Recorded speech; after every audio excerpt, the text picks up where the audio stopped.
Well,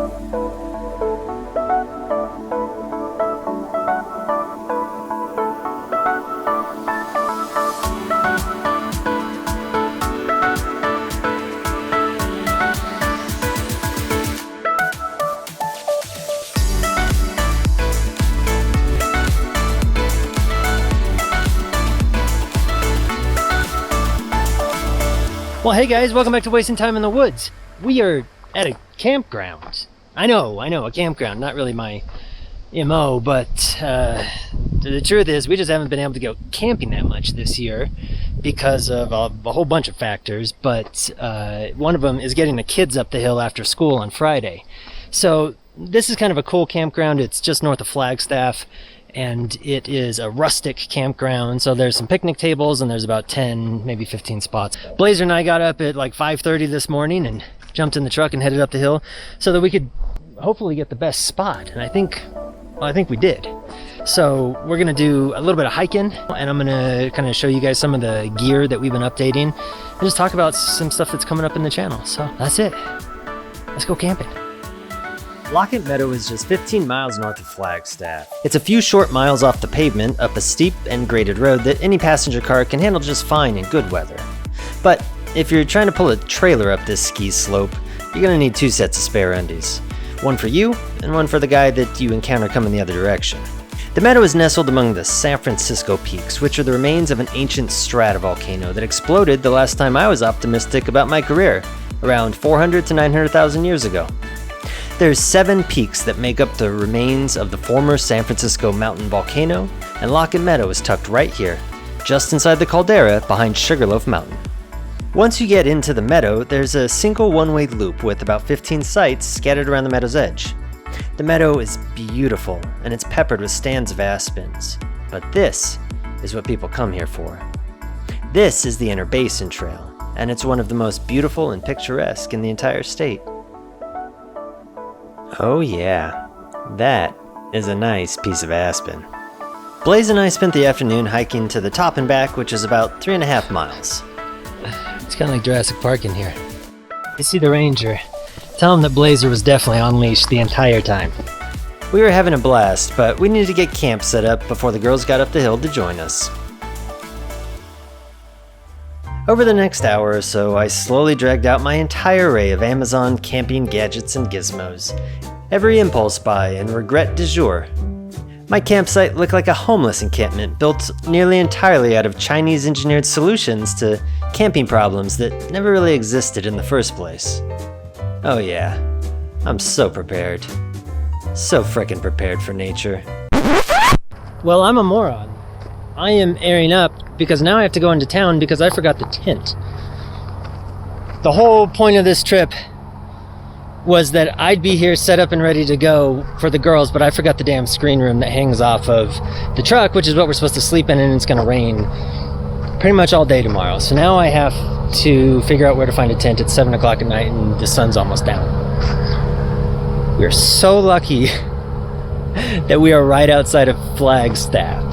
So, best laid plans. I'm an idiot, but you guys know that. Hey guys, well we were at the lovely Super 8 Motel in Flagstaff because it's the closest hotel. By the time I found a replacement tent, it was like 9 o'clock and I just couldn't put the kids in the car and drag them up the forest roads and then try and put together a tent that I'd never put together. So Jill and Alex are just kind of getting ready to check out. I ran back up the hill, grabbed all of our stuff from the campsite and stuffed it in the truck because I didn't want it to blow away if a storm came in. It's supposed to storm today. And I didn't know if it was gonna come in last night. So anyways, we're gonna try it again. We got the cheapest family tent I could find at Big 5 and we're gonna try and salvage this thing. They ain't over yet. Okay, so you girls, or she can jump in with me. Jill taught me a valuable lesson about resilience on this trip. After the hotel, I was ready to throw in the towel, but she knew that if we did, I'd feel defeated and we'd probably be a little slower to hit the trail next time. And it just wouldn't be a very good example to Alex of what to do when you run into a little bit of trouble in nature. I mean, Jesus, we weren't even that far off the pavement. If If I couldn't fix this, how could I fix anything out here? In the end, this was a minor snag, easily solved by an $89 motel room and a late night trip to Big Five. We're back, and our campsite is still here miraculously. Nobody took it in the middle of the night or early this morning. It's only about 10 a.m., so disaster averted. We're gonna still get a good day of camping in, and we won't have to go home saying that we just slept in a hotel. So, anyways, let's have some fun. With all that behind us, I set my sights on a new challenge. As I examined the tent, I studied how it was packed. I carefully saved all the packaging and inserts, and I put that tent up determined that I'd be walking back into that Big Five Monday morning, and I would be taking this cheap piece of tent with me. Stick around to see how that turns out. Or, oh hey, look, I put chapter markers in. You could just skip the rest of this crap. Alright guys, well, we got our $100 Big Five tent is up just in time for the storm clouds. Now we're using the air compressor to blow up the air mattresses. Alright guys, well, the girls are chilling out a little bit, so I thought I'd show you a few of the new things that I haven't really talked about that I got coming up.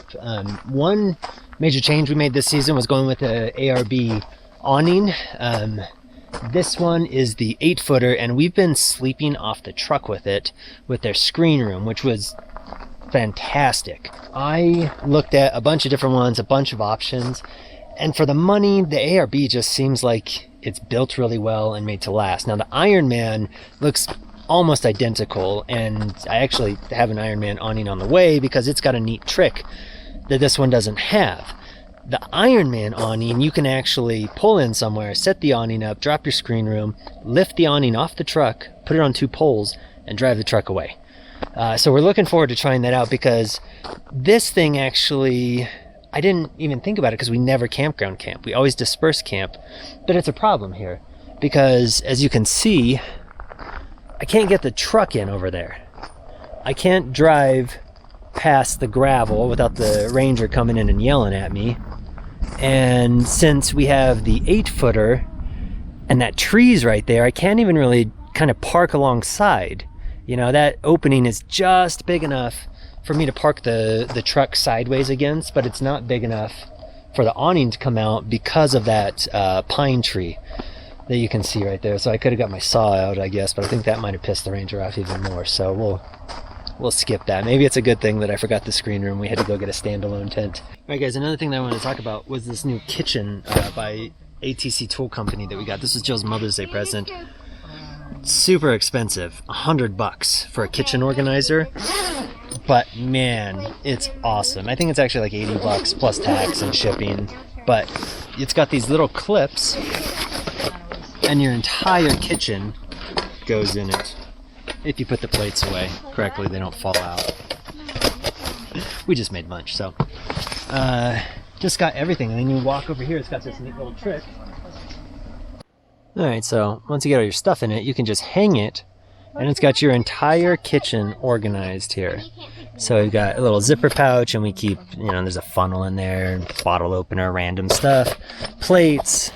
This is a cutting board. Salt and pepper shakers go in here, as long as we remember to close them. Everything's good, spices. We took our silverware roll and stuck it in here. That way I can do that and kind of protect them. But then it's also got these pockets at the top for, this and all of your major cooking utensils, your spatulas and whatnot. So we love that thing. This is another thing that I've been meaning to get for a long time.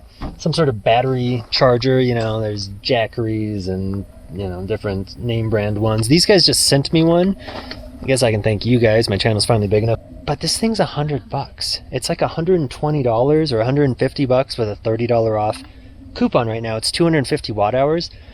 So they're trying to cut the legs off the competition. I've been using it all weekend. Topped off our drone batteries. I've topped off 3 or 4 camera batteries. Charged up my phone and my iPad once, and it's at 67% right now. So yeah, it's doing great so far. It's by Bullbat. It's got a AC inverter on the other side, which I haven't tried yet. It has a 250 watt max. I probably wouldn't hardly ever use that thing. We don't really have any AC powered appliances that I'd ever bring out on the trail, and there's also a power loss between AC and DC.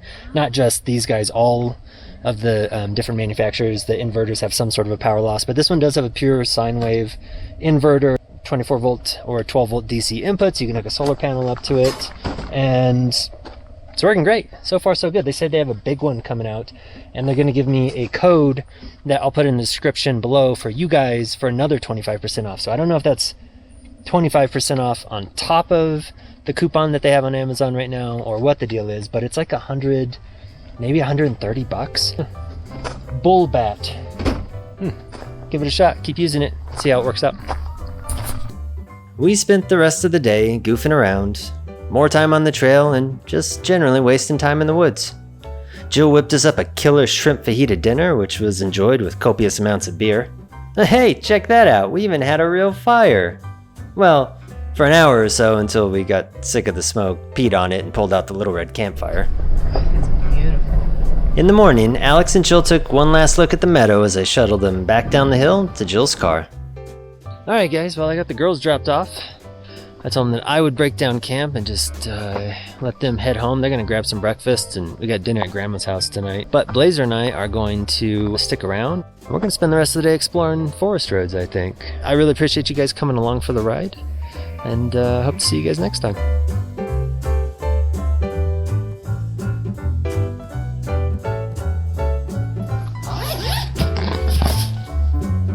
If you're cheap enough, it can be done.